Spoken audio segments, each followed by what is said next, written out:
Ladies, watch out for perverts dressed in fake cop uniforms.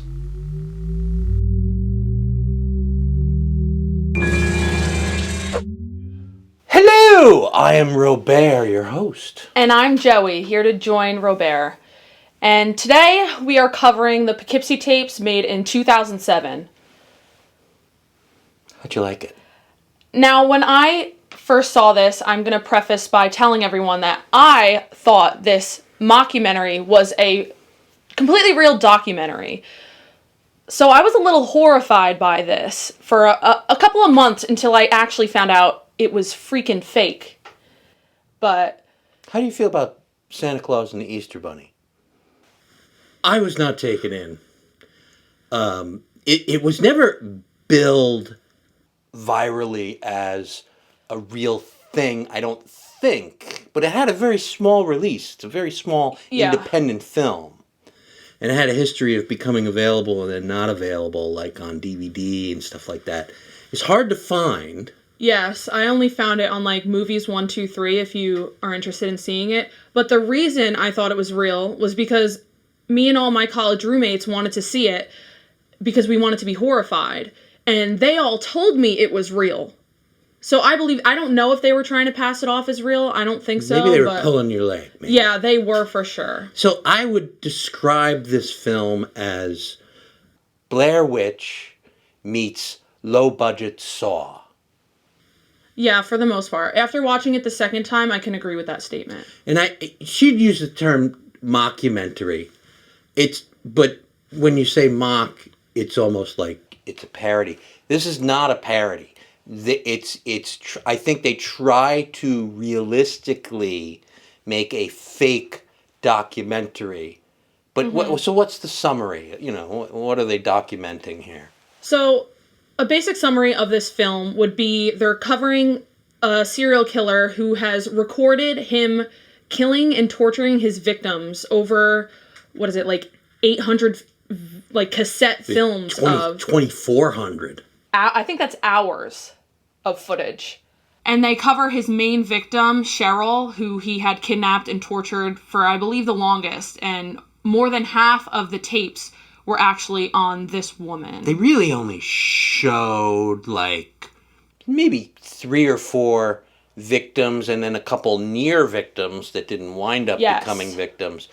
It's kind of believable for some people, but I found the acting to be a little bit too much to be believable. But the most telling thing for me, the second time I watched it, because the first time I was just watching it with no freaking idea that this thing was fake, was the fact that the shots are clearly set up and there's Dutch angle shots. He's the best goddamn cameraman I've ever worked with. Exactly. He's killing you with one hand, and he's videoing the whole thing, and both of you are in frame, him and the killer and the victim. It's like, he's way better than any crew I ever worked with. Yeah, so the serial killer in this, I don't know what they call...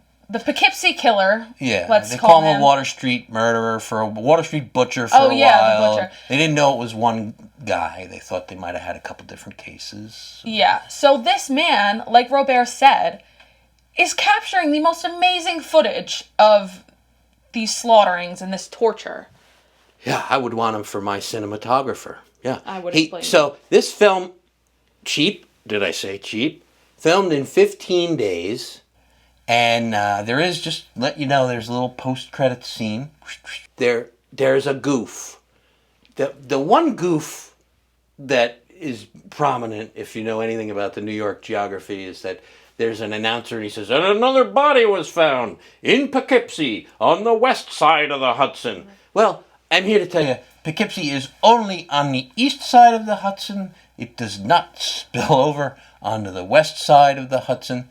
Minor detail. You know, I spent some time up there. Pretty big thing for... Well, if you're a New York person and you know the geography... And if you're making a film about Poughkeepsie, that's all you gotta do is look at a map, for Christ's sake. But whatever. I'm sure there were other ones. Its quality is piss poor on purpose for the Killing tapes because It's a VH. He had to have a camcorder. It must have been handheld because I could not imagine him. One of the big old the thing you put a VHS in. They were like gigantic. And there's no way. There's no way. But all the tapes the cops find are on VHS, not beta. VHS. So he kills people. He videotapes it. He lurks in their houses. He sometimes puts his camera down on like a dresser, and then moseys into film. The reenactment scenes of the FBI or the cops or whatever, they are way better filmed, better definition, stationary camera. Just in my opinion, look, I don't want to give away my acting secrets, but cops don't act like that. They don't behave, they don't talk like that. Just saying, you know. About 40 minutes in, the killer, the butcher, he does make his victim put on a French maid's outfit.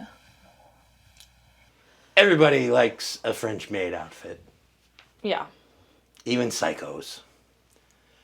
What I thought you were going to say about 4 minutes after that, there's a bosom alert in this movie. Yeah, I needed to leave that for you. Bosom alert at 44 minutes.